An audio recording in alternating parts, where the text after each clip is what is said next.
Today's power passage. Today's power passage. Today's connecting passage. The Bible in a year.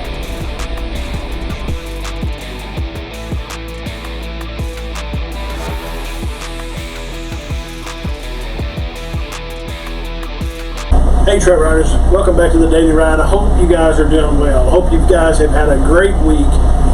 Today we're going to be talking about a world vision. The power passage comes to us today from Hebrews 7:25, which says, "Therefore he is also able to save to the uttermost those who come to God through him, since he always lives to make intercession for them." The power thought for today is that, dear Lord, please remind me that in everything I say, in everything I do, I represent you to a sinful world. The connecting passages for today is Psalm 67 and 96, Psalm 137, 3 and 4, Ezekiel 36:23, Jonah 1 through 17, Jonah 2, 1 through 10, Matthew 12:39, and Hebrews 7:25. The scriptures that get us through the Bible in a year is Deuteronomy 20, Psalm 107, Isaiah 47, and Revelation 17. For continuity of what we got going on here, I want to shift the thoughts for your quiet time to the end of each segment. So today, as I mentioned, we're going to talk about world vision. Among the Old Testament prophets, Jonah was the only one to leave Israel and actually preach the word of the Lord openly in the streets of a foreign land. There is a kinship between Jonah and Jesus. Jonah was the only prophet with whom Jesus personally associated himself. Jonah had a divine mission for a Gentile city similar to Jesus Christ. His compassion extended to all of Israel and beyond. No other prophet of Israel ever carried the word of the Lord to an outside world except when they themselves were carried away as captives of war. In Babylon, some maintained their witness to the Lord, the God of Israel. We read of these in the books of Daniel and Esther. But the northern tribes were absorbed into the Assyrian Empire and lost. In the book of Psalms, we are told, "And those who plundered us requested mirth, saying, 'Sing us one of the songs of Zion.' How shall we sing the Lord's song in a foreign land?" What a pity those songs could have introduced a living God to an outside world.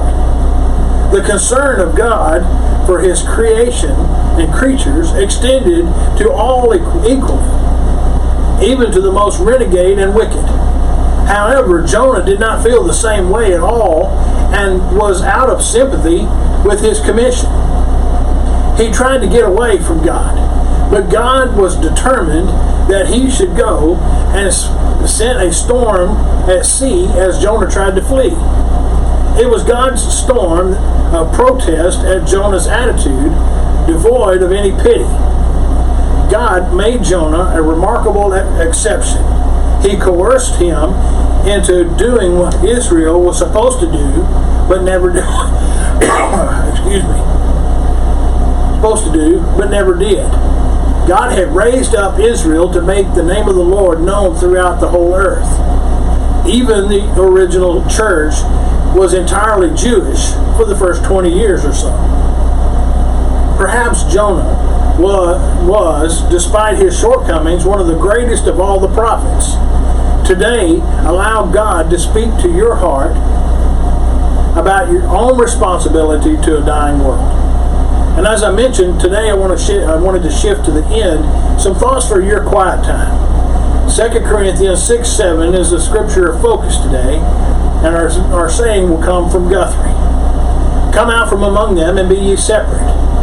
With all the world in his choice, God placed the ancient people in a very remarkable situation. On the north, they were walled by a snowy range of Lebanon.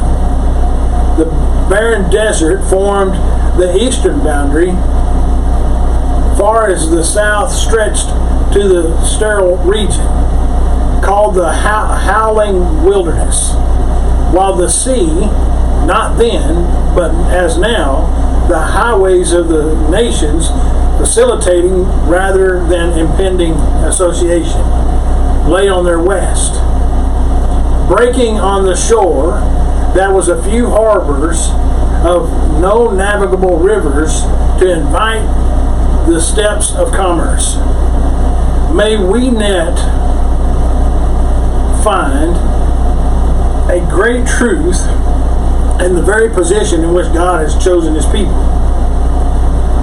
It certainly teaches us that to be holy or sanctified, we must be separate people, living in the world, but not of it, as oil that may be mixed, but cannot combine with water. God bless you guys. I hope you'll continually follow me here on the Daily Ride, and I'll see you on the next trail ride.